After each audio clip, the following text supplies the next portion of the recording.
And so in Hebrews chapter 10, verse 19, the author writes, "Therefore, brothers, since we have confidence to enter the holy places by the blood of Jesus, by the new and living way that he opened for us through the curtain, that is, through his flesh, and since we have a great high priest over the house of God, let us draw near with a true heart in full assurance of faith, with our hearts sprinkled clean from an evil conscience, and our bodies washed with pure water. Let us hold fast the confession of our hope without wavering, for he who promised is faithful.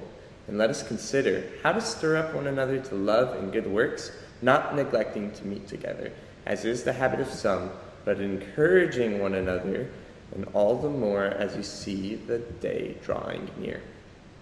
And so the author starts by saying, "Therefore, brothers," right? Emphasizing that we are a spiritual family. And he kind of calls out to us to remember the baptism that we were baptized into, right? That we have been sprinkled clean with a pure conscience.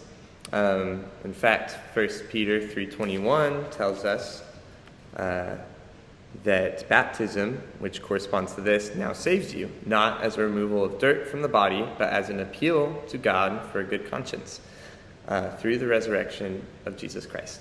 And so when people say, "Does baptism save you?" I always kind of humorously say yes, but it's a spiritual baptism in which the physical baptism is an outward expression of.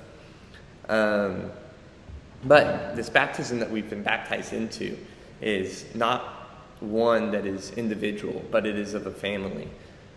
If we go to Ephesians 4,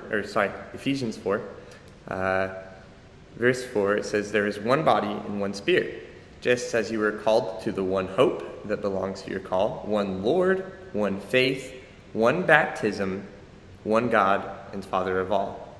And so the idea is we were all baptized into this one family. There is one Jesus, right? It's not my Jesus, and that you can have a different Jesus, but there is only one Jesus. And so it is very important that we remind each other, hey, this is the one Jesus, this is what he said, and there's a judgment coming. And this is why it's so important not to neglect the household of faith, right? The assembly of God's gathering, and that would be church, because we need to hold each other accountable.